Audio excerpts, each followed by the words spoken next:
ব্যক্ত হয়েছে। এটা ঠিক এই রকম প্রভুপাদ এবার উদাহরণ দিচ্ছে খুব সুন্দর ভাবে। উদাহরণটা শুনুন, খুব ভালো লাগবে। বলছে ঔষধ সেবন করার সময় যেমন তার ইচ্ছা মতো ঔষধ খেতে পারে না,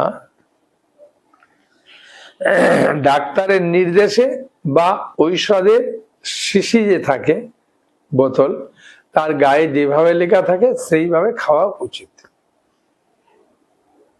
তেমনি ভগবদ গীতা গ্রহণ করতে হবে ঠিক যেভাবে তার বক্তা অর্থাৎ শ্রীকৃষ্ণ বলেছেন অর্জুনকে, সেইভাবে গ্রহণ করার নির্দেশ দেওয়া হয়েছে।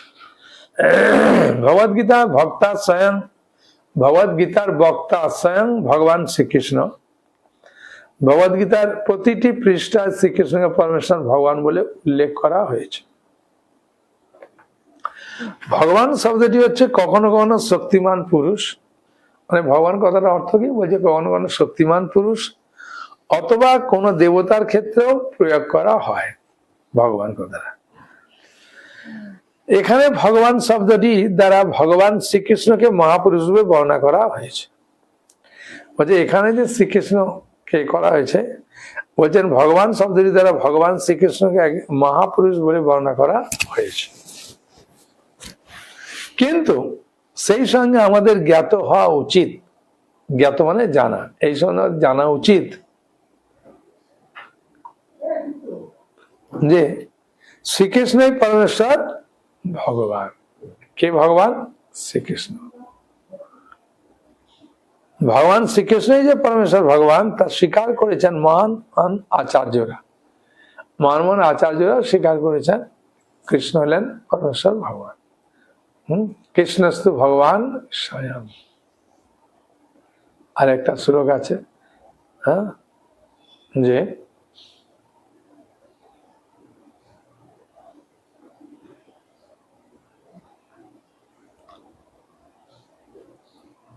ভগবান হচ্ছেন সবকিছুর পরম কারণ, আদি কারণ। হ্যাঁ, সেখান থেকে বিভিন্ন জনের প্রকাশ হয়। তাই বলছেন যে ভগবান যে কৃষ্ণ হচ্ছেন যে পরমেশ্বর ভগবান, সেটা প্রমাণ আছে গীতায়। হ্যাঁ,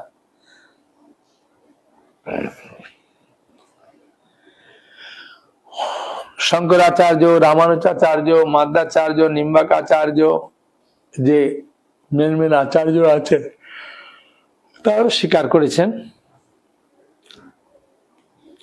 চৈতন্য মহাপ্রভু এবং ভারতের আরো অনেক বৈদিক জ্ঞানের তত্ত্বদৃষ্ট মহাপুরুষেরা যে কৃষ্ণ পরমেশ্বর বলে স্বীকার করেছেন। শ্রীকৃষ্ণ নিজেই ভগবদ গীতায় বলে গেছেন যে তিনি স্বয়ং ভগবান। ব্রহ্মসংহিতাতেও, অন্যান্য সমস্ত পুরাণেও, শ্রীমদ্ ভাগবত পুরাণে সব জায়গায় উল্লেখ আছে কৃষ্ণস্তু ভগবান স্বয়ং। ঈশ্বর পরম কৃষ্ণ সচ্চিদানন্দ বিগ্রহ অনাদি আদি গোবিন্দ সর্বকারণ কারণ, এসব শাস্ত্রে উল্লেখ আছে।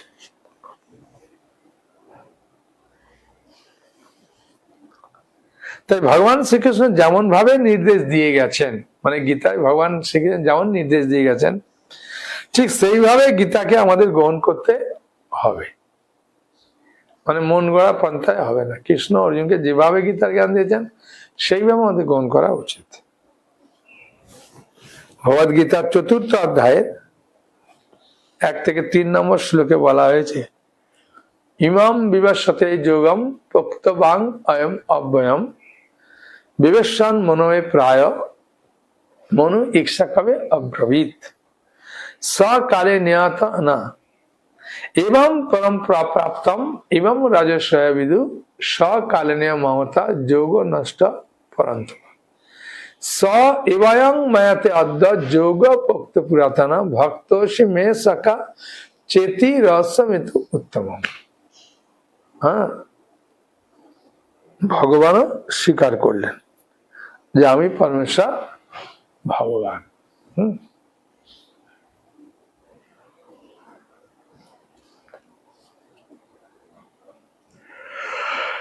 ভগবান অর্জুনকে বলছেন যে তুমি আমার বন্ধু সখা বলে তোমাকে আমি এই পরম বিজ্ঞান সম্বন্ধে এই জ্ঞান বলছি, সবাইকে আমি বলি না।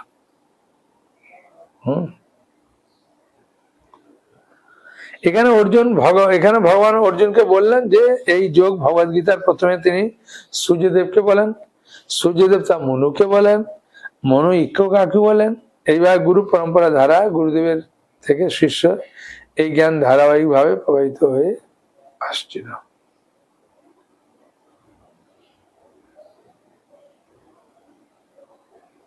কিন্তু একসময় পরম্পরা ছিন্ন হওয়ার ফলে আমরা এই জ্ঞান হারিয়ে ফেলেছি।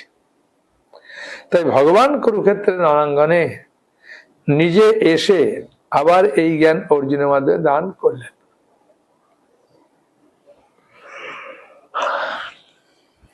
এখন প্রশ্ন করতে পারেন, প্রভু কুরুক্ষেত্রের রণাঙ্গনে এই জ্ঞান অর্জুনকে কেন প্রদান করলেন?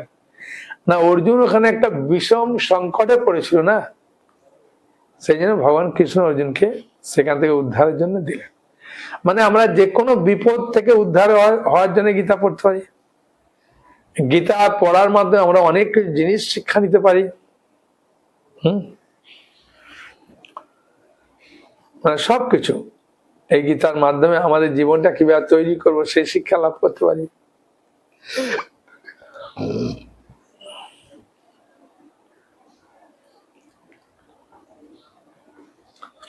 একদম। 2 নম্বর হচ্ছে আমরা ভগবানের নাম কখন নিই? বিপদ হলে, সমস্যা পড়লে। তাই সমস্যা বা বিপদ থেকে উদ্ধারের জন্য ভগবানের নাম নেওয়া উচিত।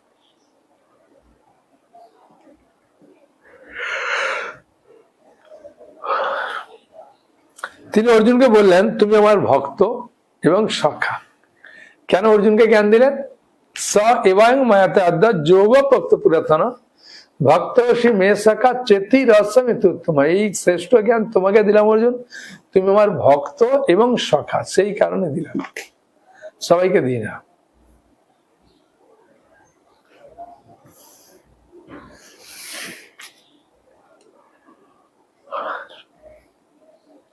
তিনি অর্জুনকে বললেন তুমি আমার ভক্ত সখা, এই রস আবৃত পরম জ্ঞান যদি আমি তোমাকে তোমাকে দান করছি, এই পরম জ্ঞান আমি তোমাকে দান করছি, তুমি আর ভক্ত এবং সখা বলে, সবাইকে দিচ্ছে না। এই কথা তাৎপর্য এই যে ভগবদ গীতার জ্ঞান কেবল ভগবানের ভক্তরাই গ্রহণ করতে পারেন, অন্য কেউ নয়। সার বস্তু বলে দিলেন।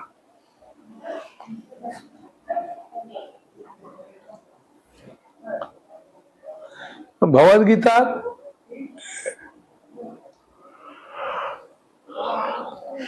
বুঝো অধ্যাত্মবাদীরা 3 শ্রেণীতে ভাগ করা যায়। অধ্যাত্ম শ্রেণীতে 3 ভাগে ভাগ করা যায়, জ্ঞানী, যোগী এবং ভক্ত।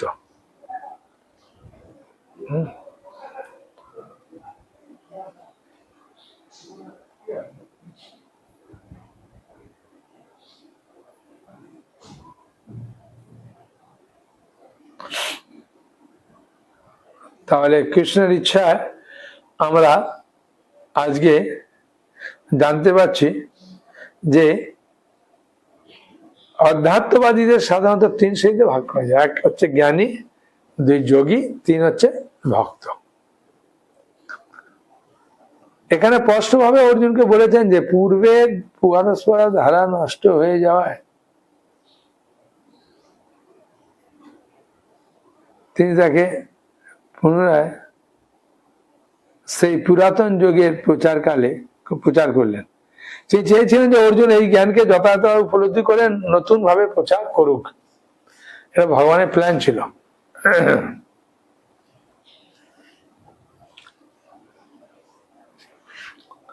মানে প্রচার করলে তবে তো লোক জানতে পারবে, তাই না? হ্যাঁ, আমরা যা কিছু জিনিস জানছি কিভাবে? শ্রবণ করে বা দেখে, তাই না?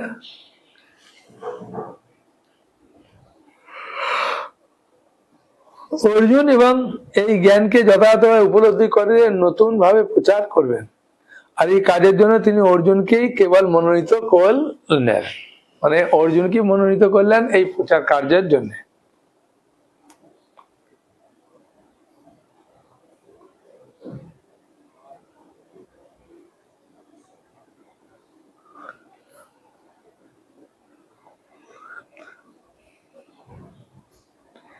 কারণ অর্জুন ছিলেন তার ভক্ত অন্তরঙ্গ শাখা, সেই জন্য অর্জুনকে চয়েস করেছিলেন, অর্জুনকে জ্ঞান দিলেন, আর অর্জুনের রথেরই সারথি হলেন।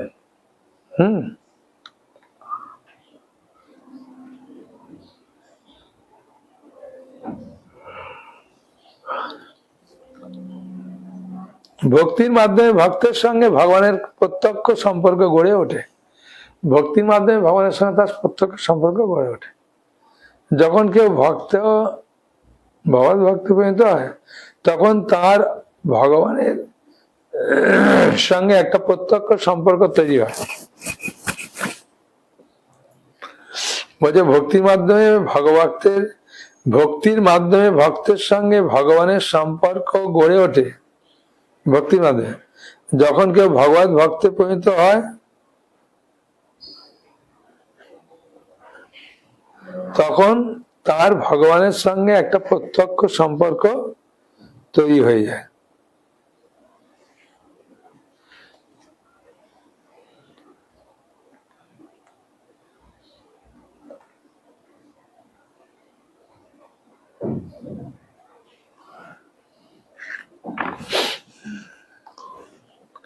তার অন্তরঙ্গ সখা প্রিয় শিষ্য ছিলেন অর্জুন। তাই ভগবানের ভক্ত না হলে ভক্তি বা ভালোবাসার মাধ্যমে তার অন্তরঙ্গ সান্নিধ্য এলেও ভগবানের আত্ম উপলব্ধি করতে পারা সম্ভব নয়। ওই যে ভগবানের সেবার সংস্পর্শে এলেও যে ভগবানকে উপলব্ধি করবেন তা নয়। ভগবান যদি কৃপা করে আপনাকে সেই সুযোগ দেন তবে পারবেন।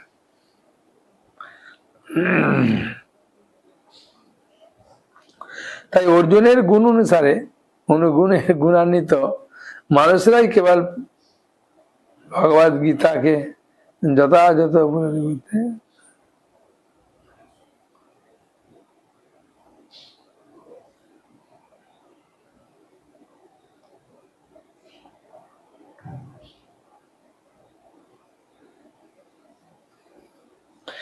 ভগবানের ভক্ত না হলে বা ভক্তি বা ভালোবাসার মাধ্যমে তার অন্তরঙ্গ সান্নিধ্যে না এলে ভগবানের মাহাত্ম্য উপলব্ধি করা সম্ভব নয়।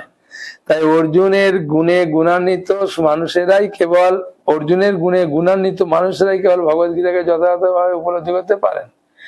ভক্তির মাধ্যমে ভক্তের সঙ্গে ভগবানের সম্পর্ক গড়ে ওঠে। খুব সুন্দর কথা।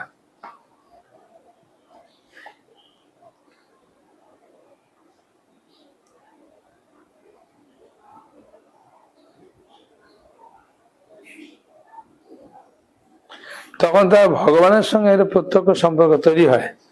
এই সম্পর্কটি ব্যাখ্যা করতে গেলে অনেক বিস্তৃত আলোচনা করতে হয়। তার সংক্ষেপে বলা যায় যে ভক্ত ভগবানের সঙ্গে নিম্নলিখিত 5টি সম্পর্কে যে কোনো একটির দ্বারা যুক্ত থাকেন। কেউ নিষ্ক্রিয়ভাবে ভক্ত হতে পারেন, কেউ সক্রিয়ভাবে ভক্ত হতে পারেন, কেউ বন্ধুভাবে ভক্ত হতে পারেন, কেউ আবির্ভাব রূপে ভক্ত হতে পারেন, কেউ দাম্পত্য প্রেমে ভক্ত হতে পারেন। ভগবদ গীতার মর্ম উপলব্ধি করতে হলে প্রথমে আমাদের দেখাতে হবে অর্জুন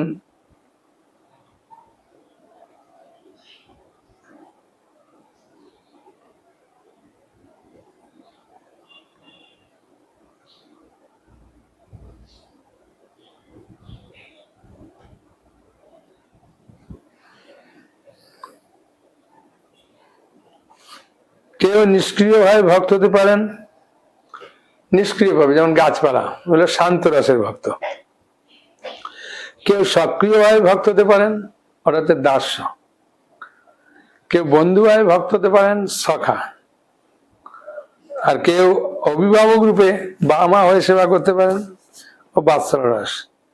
আর কেউ দাম্পত্য প্রেমে ভক্ত হতে পারেন, মাধুর্য রস।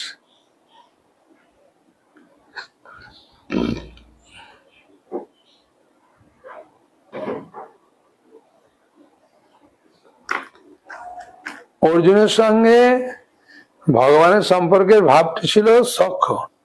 অবশ্য শ্রীকৃষ্ণের সঙ্গে অর্জুনের যে মুহূর্তে সম্পর্ক, তার সঙ্গে পার্থিব জগতের বস্তু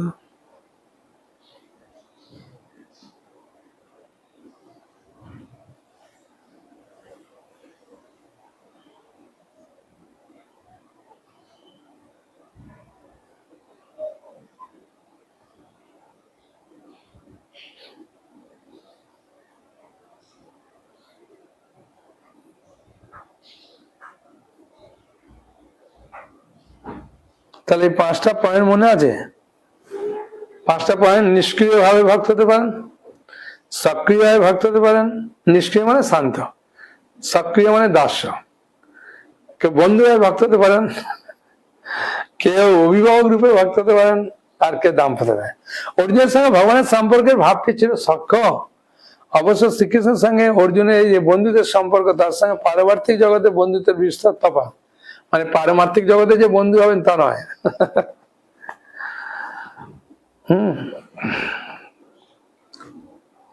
তার সঙ্গে পার্থিব জগতে বন্ধুত্বের বিস্তর তফাৎ। এটি অপ্রাকৃত বন্ধুত্ব, যা সকলের পক্ষে লাভ করা সম্ভব নয়।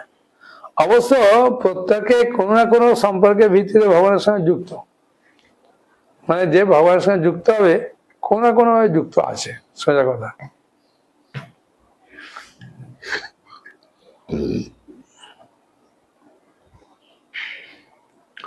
অতএব প্রত্যেককে কোনো না কোনো সম্পর্কের ভিত্তিতে ভগবানের সঙ্গে যুক্ত এবং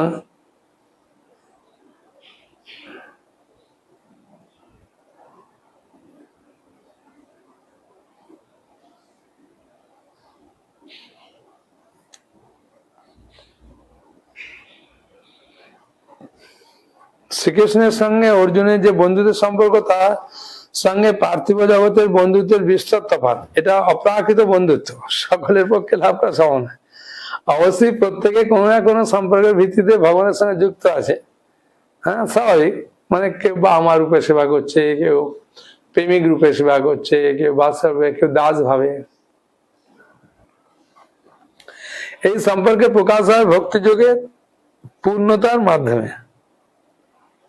পূর্ণতা মানে যোগ্যে, এই মানে এটা আমি যে তার সঙ্গে বন্ধুদের সম্পর্কে কি সময় সেটা সফল হয়।